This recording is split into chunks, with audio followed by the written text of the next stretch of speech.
Well, I'll bet you didn't see this one coming, did you? No, you didn't.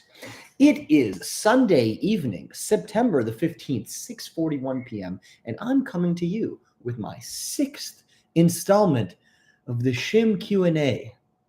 And I've got your questions, and I've got your answers. So I hope that this is going to be helpful for you all. This won't be a very long one, but let's give you some knowledge. So, first question.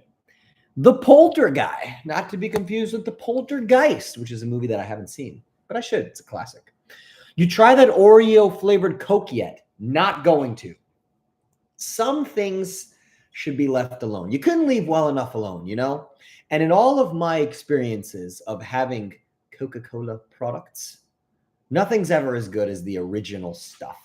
Cherry Coke, Coke vanilla, Coke with lime, Coke with lemon, Coke with raspberry, spiced Coke. It's never as good. And Oreo and Coke together just sounds wretched to me. So I'm not going to be trying it. If it's passed to me, I'm passing it back. Nathan Como. I hope you're French. It's Como. Comeaux2. When should you choose RSM over SFR for exercise selection? So a quick refresher for you all. RSM stands for raw stimulus magnitude movements, or movements that are whole body stimulative, really, really stimulative, but may incur a boatload, a Titanic level of fatigue in commiseration with that stimulus. And SFR is stimulus to fatigue ratio. So how stimulative something is relative to how fatiguing it is. So more so how efficient that exercise is for targeting the muscle at hand, for accomplishing what you want without having any unnecessary stimulus to your body. So when would I choose RSM over SFR? Few instances. So the general one would be also how, what is the advancement level of the trainee in question? So if they're a beginner, I'd maybe lean towards potentially more RSM over SFR movements, because for them, since they can't bring on a lot of stimulus to their body, they can't really go for broke just yet. RSM and SFR movements aren't dissimilar from each other. So a deficit deadlift, for example, might have a fantastic stimulus to fatigue ratio for a beginner or early stage intermediate, or someone not that strong yet, maybe even females. So they may be similar. So you sort of meet the trainee where they're at. For a beginner, an early stage intermediate, or somebody not that strong like a female, RSM and SFR movements may end up being similar. So the answer can kind of be moot. But once you've reached a certain strength level, I would more so lean towards SFR in all cases. And picking movements that are just hard for the sake of being hard, irrespective of how fatiguing they are, to me is a fool's errand and is a bit of a waste of time. So I wouldn't be picking standing barbell presses, heavy deadlifts, high bar squatting with a faster eccentric, maybe even low bar, or a barbell bench press with a tap on the chest. I probably wouldn't pick those movements nearly ever once you're not really weak and once you're not a beginner. So I started out with that question thinking there'd be multiple rungs to that, but in reality, it's really just where your strength level is at and how much stimulus you can actually impart on your body for the exercise that you're doing. So ended up being a lot simpler than I even thought it was going to be. Charlie Speaker, Spieker, because he's fancy. How to deal with quad tendon knee pain. I upped my running volume for a race and my knees. He didn't say anything else. He just said, and my knees, my neck, my back, my wheat, and my crack. How to deal with quad tendon knee pain. So first thing, obviously, is stop doing the thing that's hurting your tendon or your knee. That's first and foremost. Second of all, let's check your fatigue management. Let's check when was the last time you took a deload? When was the last time you took some time off? Have you been burning that candle really, really hard and hot? Have you been training with really high volumes in that area or with that movement pattern for an extended period of time, and now it's PO'd, pissed off? And the first thing I would do is, of course, reduce the volume. Yeah?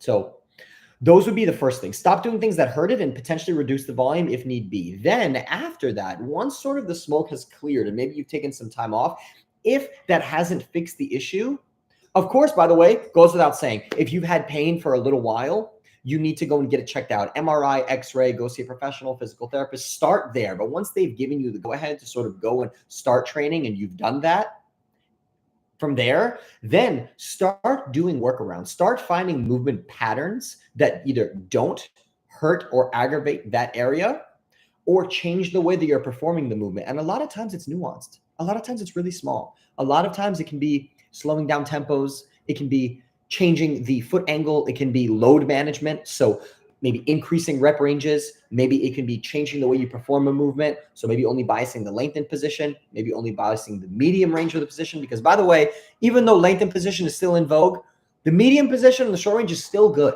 It's still really good. And if you train mostly in the medium and short range, you're probably still going to get really muscular in the process. I have a bias, obviously, as many of you know from following me, that lengthened stuff is my jam, and I think it's great. But if you don't spend a lot of time there, especially for injury purposes, and you can only do the medium and the shorten, you're still going to make gains. It's still going to be good. So you can manipulate the range of motion. You can manipulate tempos. You can play with pausing. You can play with exercise arrangement, exercise order. Play with all of these things. Maybe even play with yourself in the process. Just kidding. Don't do that. Get someone to do that with you. That's for another live. That's where I would start. And Charlie, if you have any questions, please hit me in the DM on Instagram. You can comment on this video here, and I may be able to give you more if you give me more context to your situation. But obviously, not a doctor. It's not medical advice. This is just gym advice. Do with it what you will. I'm a stranger on the internet. Miss Julie 0705, but she's not Jamaican, sadly. Is there a way to manage the diet to lose weight fat without tracking calories? Absolutely. You just need to track in a different way. So if calories are not the thing you want to manage, whatever gets measured gets managed, right? So if calories are not the thing that you want to track, maybe you can track macros. Bro, it doesn't really fix anything. I get it. That's just first order on the rung, right? If you're tracking total calories is annoying, you can track macros. If you don't want to track macros, you can also track sizing, like actual sizing on the plate. Be like, okay, I have a third of the plate rice, a third of the plate meat, a third of the plate veggies, right? And you have a certain amount of body fat you want to lose. Okay, cool. So maybe you start with reducing the amount of carbs that actually take up the plate. And don't try to finesse me by being like, well, then I'm going to pick more dense carbs that are more calorie laden per gram or per ounce. Don't try to finesse me. You're finessing yourself. You get what I'm getting at here. So you can reduce the amount of size of the thing on the plate. That is one way to go about it. And remember, when you're not tracking your food, there are other things that you still can be tracking in this fat loss journey of yours, right? So you can be tracking your steps, your activity, of course, tracking your stuff in the gym. These two things are paramount, tantamount, really, really important. After you're tracking those things, manipulating the size of the things on your plate, I find can be a really, really fruitful experience.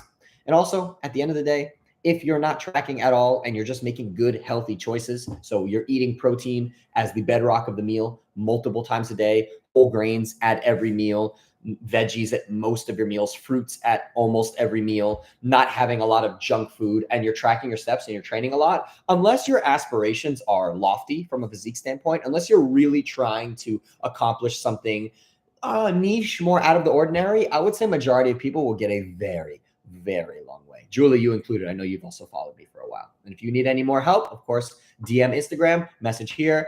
I will try to give you more help. JTroy07, exercise continues to feel great. Is there a max number of consecutive mesos to include it?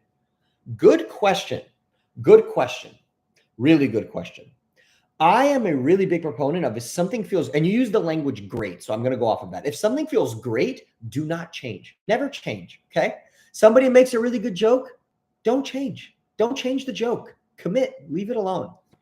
If something feels really good, keep it rocking. And remember, you're going to have maintenance, low volume phases built into your training program if your training is more than half decent. So being that is the case, most likely during that low volume phase, you're going to cycle that exercise variant out anyways for something new, you know? So basically what you're asking is, can I have the same movement in for 3 to 4 months in a row? Because most likely you're not doing more than 3 to 4 months of hard training without some kind of time off. So can you have the same exercise in for 3 to 4 months or even 3 to 5 months? Yeah, absolutely. Absolutely. And I would recommend it. right? So ideally, you're starting an exercise variation day one with the lowest amount of volume that you need to make something happen from a muscle growth standpoint, some kind of pump, soreness, disruption, fatigue, something. And you marginally build up that volume as your recovery allows for it, allowing you to eke out that much more time spent doing the thing that's really, really good for you, as you stated. So yes, I think it's fine. To make it really short, I think it's fine. Do it. Nathan Camo 2 asks a second question. Favorite tricep exercises for the 5 to 10 rep range, even with elbow pain? Ha! Well, once you give me that caveat, the answer is different, right? Because elbow pain can rear its ugly head for many different people in different movement planes. So if I was to tell you what many people would tell you, what I would probably tell you, which is a dip, a close grip bench, something like that. Well, if one of those things give you elbow pain, there's no point of doing that shit, right? No, absolutely not. So if something gives you elbow pain, regardless of what the movement is, stop doing it, irrespective of what anyone tells you on a YouTube video, Instagram post, TikTok post, or YouTube short, or me, right? I could tell you that overhead tricep movements and huge range of motion dips have been instrumental in growing my triceps, and I feel them fantastically. But if you were to be like, yeah, Shin, but I do them your way or similar to your way, other people have seen them do it that I trust, and my elbow hurts, I'm not going to be like, well, you better keep doing it, dingus, because what? Because why? Because nothing. You shouldn't do it. So first and foremost, do things that don't hurt you. And then once you found the 3 or 4, because you don't need a ton, 3 or 4 exercise variations for tricep training that work well for you, experiment with different rep ranges. You've pointed out this 5 to 10 rep range, maybe correctly or incorrectly presupposing that there's something magical about it. There isn't. If you have your exercise variations for triceps that work well in the 8 to 12 rep range, 10 to 15, or even 20 to 25, and when you go down to the 5 to 10, they feel like crud, that's data. That's actionable. Don't go there anymore. There's no reason to do it. 5 to 10 rep range is beautiful if it feels beautiful for you. If it feels like ASS, then why would you do it, right? So pick the movements that yield no pain.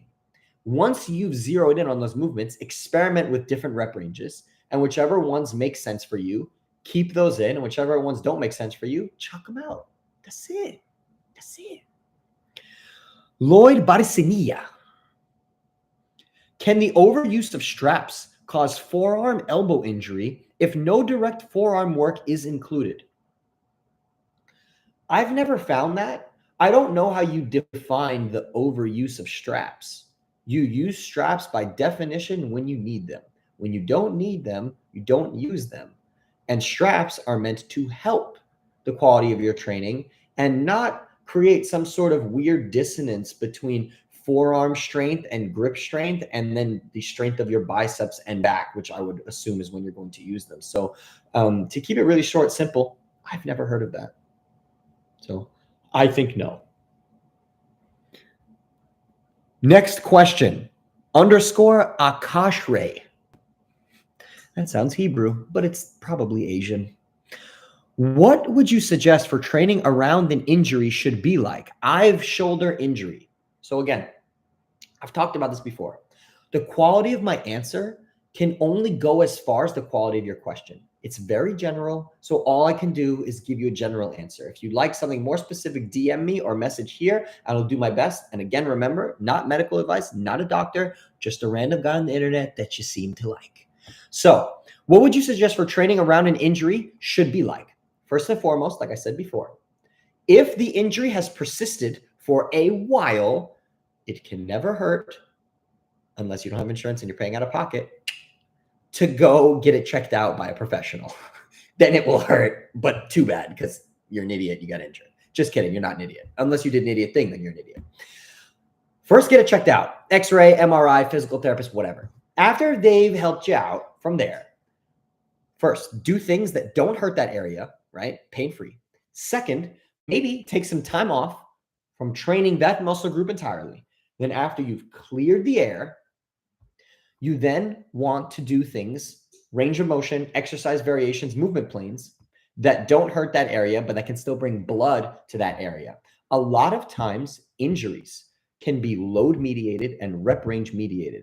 So what may hurt in the 5 to 8 may not hurt in the 8 to 12. What may hurt in the 8 to 12 may not hurt in the 10 to 15, so on. You catch my drift.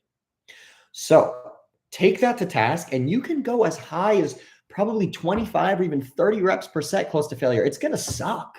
It's going to be boring and annoying. But as the research clearly states these days, there is a cacophony of rep ranges that can be muscle growth stimulative, not only the 5 to 10, 8 to 12, 10 to 15. You can go above and it's still okay. So experiment with rep ranges that don't hurt you, going as high as 30 reps per set, going close to failure. And let's just say, for argument's sake, that 25 to 30 rep range is the only one that doesn't give you pain. Well, stay in that rep range for a while and get good there. Then slowly, as you progress in strength there, walk that rep range down by 1 standard deviation. So let's use a deviation of 5. So after you've been spending a lot of time in the 25 to 30, let's go 20 to 25.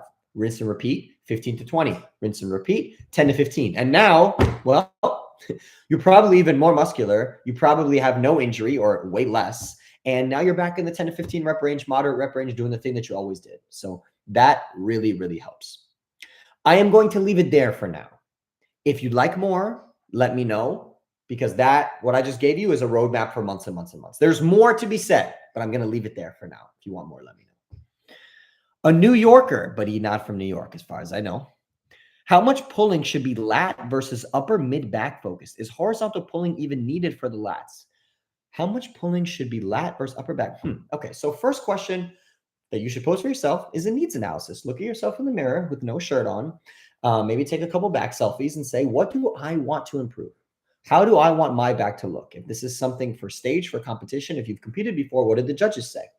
If you've not competed before and it's just for yourself, look at yourself in the mirror, or look at your back in the mirror and be like, what do I want to improve? Now, if the answer is I want to improve everything, then the answer would probably be a 50-50 split. And that's crazy, right? Because most people don't train upper back with that kind of volume. A lot of people seem to have lacking upper backs, unless you're not white, because genetically the not whites have pretty gnarly upper backs, rhomboid, mid-trap development as compared to us. It's just what God did. It's whatever. I would have more of a 50-50 distribution. Maybe lean 60-40 lats to upper back, but I would have a lot of upper back training in there. Overhand grip, chest supported stuff, moderate rep ranges, higher rep ranges, maybe even some peak contraction stuff, because I have my own anecdotes from working myself and many other people that the upper back musculature does seem to uniquely benefit from the shortened position and a peak contraction. Obviously, I'm not a researcher. I don't know of any research that supports this, but I found this for myself. So do with that what you will. I haven't found the lats to be the same. I found the lats to really benefit from stretch under load without really giving much mind to peak contractions. That is the distinction that I found between the two. So I think for most people, a 50-50 or 60-40 split of lats to upper back is a good idea.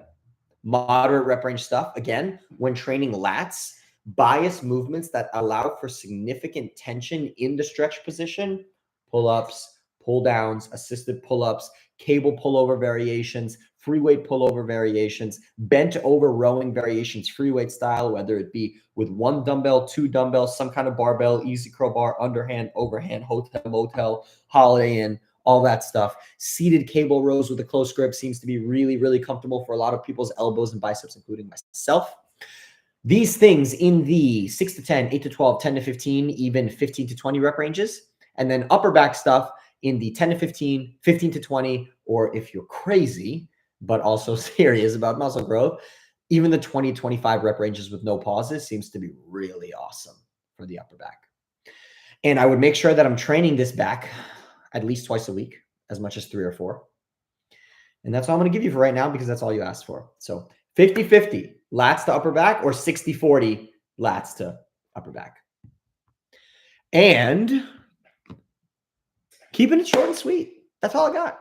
That's all the questions that we have for today. Nobody popped in here in chat, which is cool. But in the future, anybody here that's on live, if you want me to answer your questions, pop it here. I got you. And if you want me to answer your questions in the future, DM them to me on Instagram. Ask them on Instagram when I ask for questions, which is now multiple times a week because I'm doing this all the time. And as usual, you want coaching, you want consults, hit me up, Instagram DM here. Maybe I can help you. Have a good rest of the weekend. Have an awesome week. I know today's Monday, or tomorrow's Monday, rather. I hope it's a good week for you. I hope it's a good week for me. Love. Catch you guys on the next one. Bye.